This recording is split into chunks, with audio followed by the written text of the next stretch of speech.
په اتفاق دي تقریبا بغداد، بصره، کوفه، د شام ډیر علاقه، د یمن ډیر علاقه، داغه وجوهات دي. داغه د دې علم سره سره داغه عبادتي تاثیر هم او انفرادي اعمال برابرو، خپل اندرون بم برابره. هغه نقل کوي چې امام ابو حنیفه رحم الله انتهایی تلاوت گزارو، انتهایی تلاوت گزار. او په کوم ځای باندې چې باغ ډیره ناسته کوله د تلاوت لپاره، نو په هغه ځای باندې چې کوم دیو پات شوی دی بیا، نو هغه اگر که بعضی تاریخي روایتو کې دا چیرې دی خو پات شوی په قلانه چې کوم دی نه دی راوته دی، مطلب دا نه دی چې بازي پات شوی کوم دی چې ناسو دغه ځای نه جیل ته بوله دی. په هغه ځای باندې 7000 مرتبه زله قرآن ختم کړی، تمره تلاوت گزارو، تمره لوی عبادت پې کولو. امام بخاری رحم الله د دې حدیث پر راجمع کولو کې تاسو ته پته لري چې څومره او د سونه او څومره غسلونه کړي دي او څومره نفلونه کړي دي. ابو حاتم رازی الوراق د امام بخاری چې کوم دی وراق ته ارشاد الساری نقل کوي علامه قسطلانی چې یو ځل ته ما ویله، انور عبدالستار ټونکی د سوانی عمرې کې نقل کوي چې یو ځل ته ما ویل چې استاد محترم ته د شپې پاسې بار بار پاسې پسونو زله هر زل او 10 کې 2 رکعاته نفل کې بیا راځي خپل حدیث راړي او خپل حدیث چې کوم دی هغه اړې او راړي پای کې چې کوم دی جانچ پړتال کې پای کې دراویانو کوم خبرې دی لیکي په دې غاړه باندې ته ما پسوا زبر چې دینو تاسو در دیو لګوم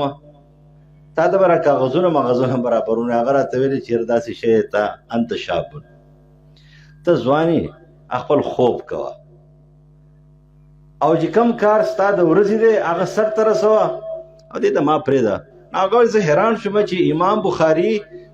د یو حدیث لپاره څومره اودسونه، څومره غسلونه، څومره نفلونه کوي، څومره نفلونه. د دې وجې نه د عمل په دې ډېر غټ اثر دی. دا سلب چې و دې ډېر زیات اعمال کړي، انفرادي اعمال، نو حال دا دی چې دې نه توجه کټ کول نه دي پکار. د دې وجې ابن مغني د ابن قدامه چیرې په دې غلط فهمۍ کې پرېوتل نه دي پکار چې هلکه زه دین کار کوم، ما یو آیات خلکو ته وښودو، دا مې دا ډېر اوچت کمال دی. نور انفرادي اعمال به نه کوم، وظایف به نه کوم، ذکر به نه کوم، تلاوت به نه کوم، دا به هم کوي ورسره. نو اصل خبره دا ده چې کردار د بندګي د چا بندګي دا ښودل پکار. چا بندګي به کې هسې نه چې مولوي صاحب لګیا دی ټولو خلکو ته سبق وایي، طالبانو ته سبق وایي. الحمدلله زموږ مدارسو کې خدای نشته دی، خو لیکن شته، ډېر اوس هم شته چې په داسې اندازو ته سبق وایي چې هغه کله د مدرسې نه بهر وځي نو هغه د خپل استاد بندګي کوي، بل څوک نه مني، ټیک خبره نه مني، بس چې کومه خبره ورته هغه کړې ده ټیک ته او که غلطه ده نه. تاسې نه په معاشره کې به خلکو ته د هغه بیرې نه ښه. ما ورته ویلې چې د عقل نه خلاصه دا خبره مه کوه. مال یو سړی دی هغه ذکر کوي، اوس هغه ته د ذکر د بیان څه ضرورت دی؟ یو سړی مونځ کوي، هغه ته د مونځ د بیان څه ضرورت؟ په مونځ کې هغه غلطي کوي نو ته به ورته دا غلطي ښیې ځکه مونځ یې خراب شو. نو مال په معاشره کې تقریر، واعظ او نصیحت وایي دی ته چې د معاشري نقصانات په مخکې بیانوي، د معاشري نقصانات په مخکې بیانوي. د یو سړي په سر باندې درد نشته دی خو په دې لاسونو کې درد دی، نو د دې علاج به کوي، اول به د دې علاج کوي. درد نشته خو روغ دی. او وروستو شی دی ورته وایي چې هلکه دې خیال ساته، ستا په صحت کې سترګې ښې دی، دې خیال ساته، ستا په صحت کې پلانکې وجود کې پلانکې اندام ټیک دی، دې خیال ساته، خو دا اندام دی نقصاني دی، دې علاج وکړه. نو مال د معاشرې چې کومه ناسور دی د هغې به اصلاح کوي. د معاشرې نه به د شرک چې کوم د لرې کولو کوشش کوي، توحید به ورته ښه هغه برقرار پاتې کېږي. اصل خبر هم دا دی چې په معاشره کې د عالم ډېر لوی کردار دی، ډېر لوی قدر دی. تاسو په دې آیات کریمه کې وکتل امام واحدي په خپل تفسیر الوجیز کې نقل کوي چې په دې آیات کریمه کې د پیغمبرانو ذکر رانغی، یعنی شهد الله انه لا اله الا الله والملائکة اولو العلم قائما بالقسط. نو هغه چې پیغمبران په دې اولوالعلم کې داخل شو. وایي دا ولي؟ وایي ځکه چې پیغمبرانو ته ډېر لوی علم ورکړی شوی دی. اقرا باسم ربک الذي خلق، او د هغې په وجه باندې په دې معاشره کې اصلاح کړې ده. بغیر علم اصلاح نه کېږي. د اصلاح دپاره علم پکار دی. علم نه و څه به اصلاح وکړي؟ خو به ښه فساد جوړ کړي. علم خو د انسان نه حکیم جوړوي. علم انسان ته د معاشري مقتضای حال او مقتضای ظاهر مطابق د خبرو کولو طاقت ورکوي.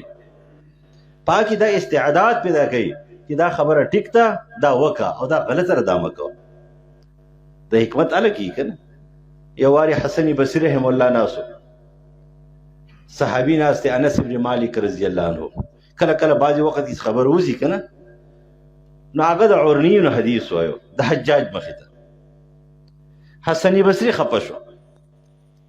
حسن بصري رحم الله ته وروسته وویله چې تا دا حدیث بیان کو په دې ځای کې خدا دې ښه ونه کړه. لکه کله کله تاسو فرض که جنازه کې پاسئ او په جنازه کې تاسو دا حدیث شروع کړئ چې نبی علیه السلام فرمایي د قیامت په ورځ باندې به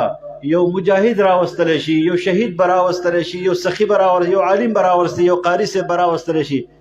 ورته وایي تا څه کړي دي؟ نه به ورته وایي چې ما خو خپل ټول ژوند چې کوم دی لله فی الله قرباني کړی دی. نه به تا خو د دې دپاره قرباني کړی چې ما ته دا نوم خلک وایي، نو جهنم ته یې پړ مخ ور واچوي. اوس ته دا حدیث چې بیان کړل چې څوک ناست شي، هغه د جهاد خلاف وي، هغه د شهادت خلاف وي، هغه د علم خلاف وي، هغه د قرات خلاف وي. ته وګوره که نه دا ټول کارونه چې یو سړی جهنم ته رسوي. په هغه ځای کې به اول د حدیث وی نه، او چې وی نو بیا به د هغې نه مخکې دا خبره وکړي چې د حدیث د محدثینو حضراتو څنګه راوړی دی. نو هلته به دا خبره وکړي چې محدثینو دا راوړی دی په باب د ریا کې، چې ریاکاري دومره مضموم شی دی، دومره بدترینه ګناه ده، دومره بدترین بیماری ده چې هغې ته غټ نه غټ مجاهد، غټ نه غټ شهید، غټ نه غټ قاري صاحب، مولانا صاحب، سخي صاحب نشي ټینګېدی. نو ته به ورته څه ټینګ شو، زه به ورته څه ټینګ شم. خو که فرض کړه ته داسې بیان وکړې چې په یو ځای کې هلته خلک چې کوم دی نو هغه داسې ذهن والا خلک دی چې هغوی د دې نه هغه بل طرف اخلي، الټه عکس ضد اخلي، دا په ذهن کې مخالفت پروت دی، دا به نه وي. د دې وجې نه علم انسان کې تدبر پیدا کوي. نو د ټول نه مخکې په دې معاشره کې د علماو کردار او دی وایي چې را خلک جوړ شي، خلک برابر شي،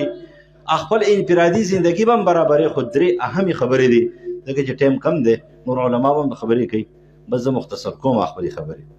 درې اهمې خبرې دي، تاسو ټولو ته معلوم دي، صرف د یاد دهانې په شکل کې تاسو ته کوم. که دا درې خبرې په مونږ کې نه وي نو تاسو په معاشره کې او مونږ په معاشره کې هیڅ څه اصلاح نشو کولی. که په ظاهر کې تا ته په سوونو زرګاو خلک ناست دي، او که په لکاو ناست دي، او که دوه ناست دي، او که درې ناست دي، ته معاشره کې هېڅ کار نشي کولی. هغه درې خبرې هغه داسې انسان دی چې هغه د دې امت په صحابو کې فقیه صحابي دی، عبدالله زوی د مسعود رضی الله عنه. علم، عمل، قدر، عزت صرف په بوټۍ او په وجود باندې کم، چې وجود یې څه و صحت یې کم و، وجود یې کمزوری دی، خو لیکن نور علم یې ډېر زیات دی، قدر یې ډېر زیات دی. عبدالله زوی د مسعود رضی الله عنه فرمایي چې په دې معاشره کې علماو چې کوم کردار ادا کړی، صحابه دي که نه، صحابه د دې امت د ټول نه غټ علما دي، د ټول نه غټ علما. خو په دغه علماو کې درې صفتونه و، د هر داعي دپاره او د اقامت دین دپاره کار کوي، په معاشره کې عالم خپل کردار ادا کوي. درې خبرې پکې موجودې. اولنۍ خبره هغه دا چې ابرها قلوبا، زړه به پاکي. اوس راشي خپل زړونه ګورو، که فرض کې یو سړی دی هغه د هرې مسلکي فکر سره تعلق لري، د دین کار کوي، هغې ته به ته رکاوټونه واچي، ته به د ګیټۍ ور اچې، زړه کې به ورسره نفرت ساتي که نه، د هغې سره به امداد کې تعاون البر والتقوا ولا تعاون الاسم والعدوان. زړه پاکول غواړي. کم انسان چې زړه پاک نه وي دی ځان ته داعي نشي ویلی، دی د اقامت کار نشي کولی، دی ځان ته د اقامت دین فرد نشي ویلی، دی د تحریک اسلامي ځان ته رکن نشي ویلی او نه کارکون ویلی شي. دی به هله ځان ته وایي چې کله دی څه وي، دی په زړه پاکي، دی په سوچ پاکي، دی په خپل نظریه کې هم پاکي، خو لیکن د هر چا نیک کار ته نیک کار وایي. ولدي وجه کله کله سړی خفه شي بعضې خبرې سړی واوري ډېر زیات پریشان شي چې لکه دا څنګه خبره ده هغه هم د دین کار کوي دین د دین کار کوي ولې رکاوټ جوړوي ولې مسله او پریشاني جوړوي یو کار ټیک دی یو سړی ټیک کار کوي نو هغه ته ټیک نشي ویلی نو ته به د معاشرې صحیح اصلاح وکړي نو اول نمبر خبر زړه به سوي دماغ به پاک وي زړه به پاک وي سوچ به پاک وي میشن به پاک وي د بل نیکۍ ته به نیکي وایي د بل دعوت صحیحه ته به دعوت صحیحه وایي د بل د دین کار ته به دین کار وایي بیا به اثر کوي دویم نمبر علم به جوړي د دعوت لپاره علم پکار دی علم لپاره درس او تدریس شرط نه دی دا درس او تدریس خو چې کوم دی دا تش سړی راګیری سړی په دې باندې مجبوره کوي چې کتاب وګوري طالب ته به سبق وایي نور چې کوم خلک درس او تدریس نه کوي نور کارونه کوي هغه هم غټ غټ علما دي که د جماعت امام دی مدرسه کې جماعت کې به ترجمه کوي درس حدیث پکې خو مطالعه به کوي کتاب به ګوري علم چې بیا جوړیږي که نه په کتاب باندې د استاد محترم شیخ محمد عنایت الرحمن مرحوم دا هغه یو ضرب المثل دی چې العلم بالمطالعه او دا واقعي خبره ده کله کله داسې یو خبره راشي ډېر اسانه وي خو چې سړي کتاب نه وي کتلی که نه او سار ته طالبانو ته وی دومره اسانه خبره چې شمبوشي به کې خو دلې نه ورځي هلکه دومره غټ عالم دی دا خبره ولا نه ورځي انسان دی نمبر صفت دار چې دی د دعوت تبلیغ کار کوي د تحریک کار کوي د اسلام کار کوي په معاشره کې اصلاح راوستل غواړي د به علم جوړي اعمقها علما علم به جوړي او چې کله علم جوړي نو بیا په دې کې تاسو ته پته اعتدالي خوف الهي پکې چا سره ډېر علم ورسره دی پاک ډېر غټ خوف په صحابو کې سبا خو مونږ ټول داسې یو نه زه دې نه غواړم ته دې نه غواړې نه دا عیب ایستل غواړي دا رضان ایستل غواړي تاسو ته پته په صحابو کې دا علما ناست دي تاسو ناست ټول حافظ ابن کثیر نقل کوي یو ځل په یو مسله کې دوی صحابو پسې چې کوم دی نه سړی تللی دی جواب کې اولې دې نه ښه جواب کې اولې دې نه پاو کې تکبر نه پاکې غرور نه علم پکې و جوهر علم پکې و جوهر علم ځان یې پوهه کوو عبدالله زوی د عباس رضی الله عنه ناست دی عبدالله ابن عمر رضی الله عنه له یو کس راغی د یو آیات تپوس یې وکړو تاسو به اورېدلي قرطبي کې شته نشته هغه ورته چې قرآن کې الله تعالی د ځمکې او د اسمانونو په باره کې دا وایي دا بند و چېرته هم څوک دا نشي ویلی چې زه بلکل پوره یم او خو بعضې انسانانو علماو کې فرق وي بعضې عالم داسې وي چې هغه ځان ستړی کوي په یو ځګي نه پوهېږي خو څومره عظیم صحابي دی څه دپاره دا خو معلوم نه راځي اوس دومره موده قرآن سورة بقره موتی مالک نقل کوي په 8 کاله کې سورة بقره ویلې ده نور مفسرین نقل کوي او دومره جوهر عالم او مال نه راځي دا خو صاحب ورکو چیرې اسمان او ځمکې بل مطلب دا دی برا وریځې ګرځېدې باران نه کېدو لاندې ځمکې طاقتونه تخمونه هر شی د فصل موجود و زرغونېدو نه نو السماء بالمطر والارض بالنبات برنه باران شروع شو لاندې نشین کې شو یو کو کنه ځان په پوهه کې دا بنوي چې نه پوهیږي بل نه تاسو کو علم په خپل جوهر ساتي مطالعه وکي ځان په پوهه کې دریم نمبر تکلفات پدې کې تکلفات پیژنې کنه مرزونه لکه په بعضې ځای کې یو سړی دی یو کس ته خبره وکړه او بل دا چې را تکلفات پنه کې د بل نه هم تکلف نه غواړي د دین په خبره کې د بل نه تکلف نه غواړي چې دې ماته داسې پروتوکول لا کې دا وکړي دې بیمارونه دې موږ الله وساتي دا ښه نومونه دي شیخ القرآن او شیخ الحدیث او پلانکې او مفتي صاحب او اوس خو خیره ډاکټر صاحب زیات شو